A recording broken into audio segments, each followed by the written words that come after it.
Hola, hoy te voy a explicar sobre cómo realizar un ensamble de investigación en psicología forense, pero hay que tomar en cuenta 5 puntos importantes: la evaluación psicológica, los criterios, declaraciones, análisis de contenido y el análisis del contenido basado en criterios.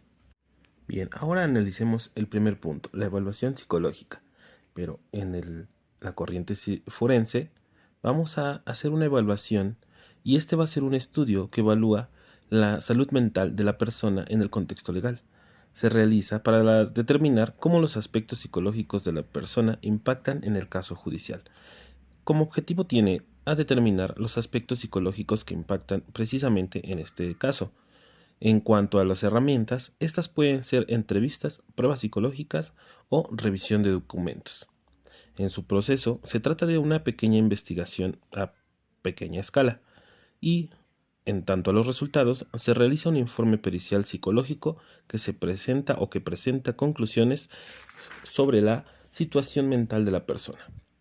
Su importancia es fundamental en muchos procesos judiciales y legales. Se realiza en el marco de un proceso judicial a solicitud de una autoridad competente o de la defensa, y se diferencia de una evaluación clínica, ya que en la forense se centra en las repercusiones forenses de los trastornos mentales. Bien, ahora vamos a hablar sobre el sistema de análisis de validez de las declaraciones o el SVA.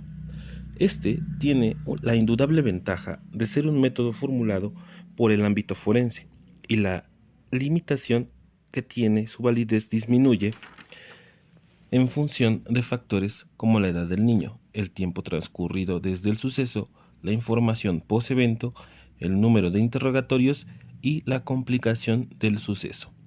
Lo cierto es que el SVA es el sistema más eficaz para asesorar la credibilidad de un testimonio infantil hoy por hoy. Debe realizarse de la forma más objetiva posible. Es uno de los fundamentos esenciales de cualquier peritaje. La mayoría de los menores revelan los abusos sufridos a algún adulto de su familia antes que a un extraño o a otro menor. En este momento, el adulto puede, ya sea intencionalmente o no, introducir información sobre algún detalle que pueda distorsionar su memoria. Si el menor no recuerda el origen de ese detalle, puede estar convencido de haberlo experimentado realmente. Es evidente que los niños tienen capacidad de mentir o de ocultar información, pero la tienen en menor medida que los adultos, de una forma más ingenua y sobre todo más restringida si no atenemos al tema de los abusos sexuales. Junto con la capacidad de los menores para mentir, hay que señalar la poca capacidad de los adultos para detectar la mentira, sobre todo a partir de indicadores no verbales. Bien, ahora, el llamado CBCA, de origen alemán, es la técnica centrada del sistema del análisis de validez de las declaraciones, del SVA, que a partir de las publicaciones en inglés de estos autores, Steller y otros, se han dedicado a aplicar en español con mayor o menor éxito. El verdadero origen del CBCA es que hay que situarlo a mediados del siglo pasado, tras la Segunda Guerra Mundial, y este se produce en Alemania de una forma o una reforma del sistema de administración de justicia. Bien, ahora, un psicólogo alemán, Udo Undech, fue consultado como experto respecto a los posibles recursos existentes para evaluar la credibilidad de un testigo menor de edad.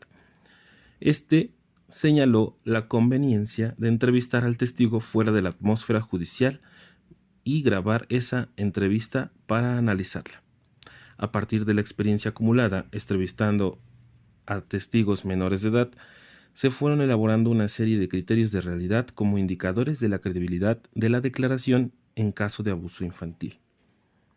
Ahora bien, en 1957 se publica por primera vez los criterios del primero de los procedimientos de análisis de la realidad de las declaraciones, o el SRA. Este procedimiento se basa en datos obtenidos de la declaración del menor entrevistado por un evaluador y un segundo conjunto de datos obtenidos de las declaraciones previas. Pero hasta los años 80, la técnica no empieza a gozar de prestigio. Por una parte, hasta esos años, Undrich no publica en inglés. Por otra, se unen las líneas de investigación de Kuhnken y Steller, con el fin de integrar en único sistema los diferentes criterios, dando lugar al CBAC con 19 criterios. Por último, Steller contacta en Estados Unidos a Raskin, quien se encarga de introducir el CBCA en aquel país. El planteamiento central es considerar que una declaración será veraz si muestra criterios que indiquen que está basada en hechos experimentados directamente por el niño que declara, aunque esa declaración pueda ser imprecisa. Bien, recordemos que la evaluación de la validez de las declaraciones, o SVA, incluye una entrevista que no sesgue las respuestas del niño y aplicar la transcripción de la entrevista los 19 criterios del CBCA. Cuantos más criterios se den, más veraz puede considerarse la declaración. Bien, ahora hablemos un poco del análisis del contenido basado en criterios, o el CBCA. A la transcripción verbal obtenida a partir de la grabación de la entrevista se le aplican un conjunto de criterios que, si están presentes, facilitan considerar que la declaración se basa en algo directamente experimentado. Sin embargo, el psicólogo forense sabe ante un caso concreto que no nos encontramos ante una técnica de detección de mentiras, a la que se asemejan más otras técnicas, la llamada reality monitoring. El que no aparezcan los criterios de credibilidad no implica de forma directa que el abuso no se ha dado. Si un menor ha sido víctima de abuso, de forma general y partiendo de la hipótesis Undrich, su descripción del episodio se alejará de un esquema estereotipado. Presentará elementos idiosincráticos o idiosincrásicos o particularidades y tenderá a hacer una declaración detallada, entre otros elementos. Steller y Kuhnken, en 1989, integran así los criterios utilizados por psicólogos forenses alemanes como Undrich, Arzen y Seussig, a lo largo de 30 años de acumulación de informaciones de caso, elaborando un sistema de 19 criterios agrupados en 5 categorías. En el A, vamos a poner las características generales, como lo es la estructura lógica, elaboración no estructurada y cantidad de detalles. En el inciso B, contenidos específicos, como lo son incardinación en contexto, descripción de interacciones, reproducción de conversaciones y complicaciones inesperadas durante el incidente. En el inciso C, o peculiaridades del contenido. Aquí vienen detalles inusuales, detalles superfluos, incomprensión de detalles sexuales relatados con precisión, asociaciones externas relacionadas, alusiones al estado mental subjetivo del menor y atribuciones al estado mental del agresor. En el inciso D, podemos poner o colocar los contenidos relacionados con la motivación, que estos son correcciones espontáneas, admisión de falta de memoria, dudas sobre el propio testimonio, autodesaprobación y perdón al agresor. Y en el inciso E, y el último de esta categoría, los elementos específicos de la agresión, que son los detalles característicos. Bien, ya una vez definidas estas 5 categorías, vamos a continuación a describir cada una de las definiciones de los diversos criterios del CBCA. Número 1. Estructura lógica. Esto es cuando distintos detalles describen un idéntico curso de sucesos, de modo que todos los elementos pueden combinarse en un todo. 2. Elaboración inestructurada. Se refiere a la secuencia de la narración, y esto puede ser un testimonio desorganizado en donde los elementos del abuso estén desprestigiando a lo largo de la declaración y desde el principio hasta el final.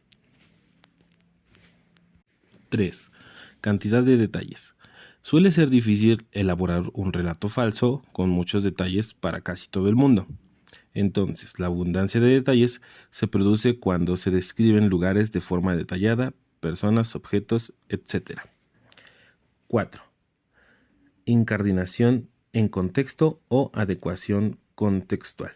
Los sucesos reales tienen una base temporal y espacial, por tanto, se trata de evaluar que el contenido de la declaración encaje en algunas o en unas referencias espacio-temporales. 5. Descripción de interacciones. Estas son las referencias a secuencias de acciones y reacciones del testigo y el agresor. 6. Reproducción de conversaciones. Es especialmente revelador que se produzcan expresiones o palabras poco comunes para la edad del que declara. Este requisito se cumple cuando un testigo produce o reproduce un lenguaje del autor del delito, aunque no exista réplica o incluye el razonamiento utilizado por este. 7. Complicaciones inesperadas durante el incidente. En él nos ha de narrar detalles de la situación concreta como interrupciones imprevistas, problemas o dificultades que tuvieron el curso habitual o la finalización natural del episodio de abuso. 8. Detalles inusuales. En este criterio es cuando en acusaciones inventadas basadas en un esquema general es poco probable que se mencionen este tipo de detalles. Se entiende por tales aspectos como concretos mencionados por el menor en relación al agresor, referencia a objetos o etc. En el criterio 9, los detalles superfluos, mencionar elementos que no forman parte del curso de los acontecimientos abusivos, sino que son periféricos y poco relevantes de cara a la acusación. Las personas que mienten no piensan en inventar detalles irrelevantes que no contribuyen a afirmar el suceso alegado. Criterio 10. Detalles descritos con precisión inadecuadamente interpretados.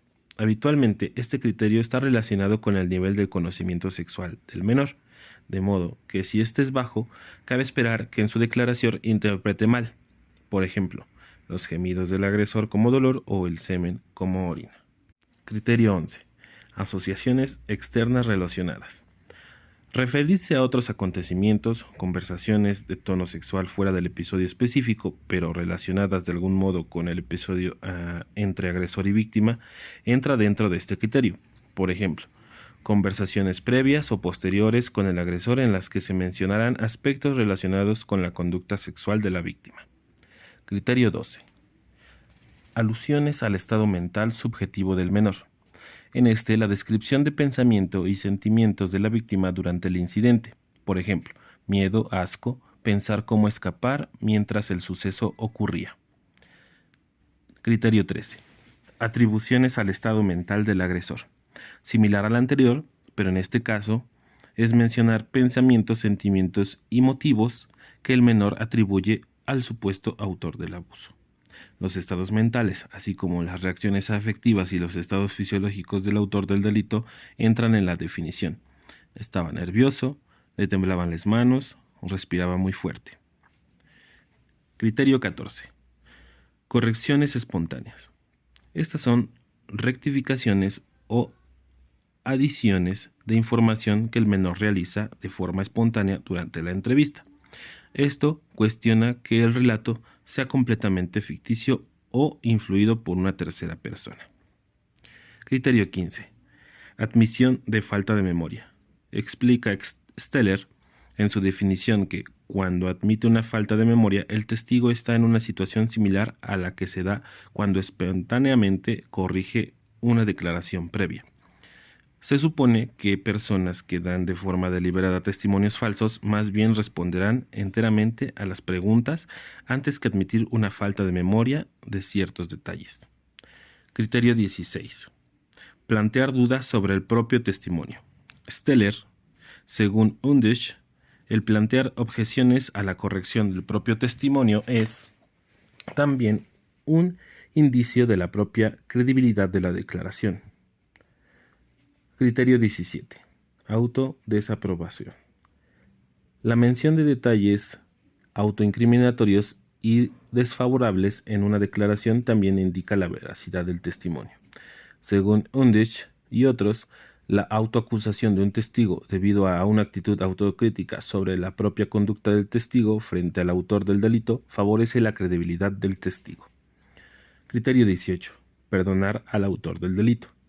Si una declaración tiende a favorecer al acusado, por ejemplo, se dan explicaciones, justificaciones o exoneraciones en su conducta, o si el testigo no hace uso de posibilidades obvias para otras incriminaciones, lo considera como una indicación de la veracidad de la declaración. Criterio 19. Detalles característicos. En esta categoría hace referencia al contenido de detalles que son especialmente relevantes desde un punto de vista criminógeno. Por ejemplo, una descripción de una relación incestuosa en la que la víctima no pone resistencia, que se describe como una larga y continuada y que comenzó con conductas sexuales inocuas o elementos habituales de este tipo en el abuso, pueden considerarse poco veraz por personas no familiarizadas con los datos empíricos existentes sobre los delitos sexuales específicos. Pero para nosotros, este tipo de detalles constituirán un signo de credibilidad. Aplicación. El análisis debe realizarse sobre la transcripción de la entrevista. Debe considerarse solo los contenidos referidos al incidente sexual. Las informaciones que se repiten solo deben contabilizar una vez. También hay que tener en cuenta que una misma información puede duplicarse a más de un criterio. Por ejemplo, suele ser habitual que la información que sirve para el criterio descripción de interacciones se ajuste al criterio de reproducción de conversaciones. Steller y Kunken señalan la posibilidad de tomar decisiones dicotómicas sobre la presencia-ausencia de los criterios, a valorar el grado en el que se considera que cada criterio está presente. Habitualmente se diferencia la ausencia con 0, la presencia con 1 o la fuerte presencia con 2 del criterio. Obviamente, este segundo procedimiento añade dificultad a la aplicación y merma la fiabilidad de interjueces. Ahora bien, este procedimiento facilita considerar que cuantos más criterios y con más fuerza aparezcan, más credibilidad se puede estimar a la declaración. La evaluación debe hacerse por 2 psicólogos expertos. El análisis de la entrevista grabada debe ser analizada por cada uno de ellos y por separado. Tras evaluar individualmente cada criterio, hay que tomar una decisión global de la validez del testimonio. Después se ponen las evaluaciones y conclusiones en común. El informe final es producto del acuerdo de interjueces. A la hora de la valoración final, Steller y Kunken advierten que la calidad del contenido de la declaración depende de las capacidades cognitivas del testigo y de la naturaleza del suceso. Cuanto mayores sean las capacidades cognitivas y menor sea la complejidad del suceso, el análisis de la declaración basado en criterios es más difícil. Un resultado positivo en la presencia de determinados criterios puede ser irrelevante si las capacidades cognitivas y verbales están altamente desarrolladas. De igual modo, un resultado negativo por la ausencia de determinados criterios es poco significativo si el suceso es muy breve y poco complejo. Por otra parte, la cantidad de criterios depende de la extensión de la declaración, lo cual nos lleva a señalar de nuevo la importancia de adecuadas técnicas de entrevista.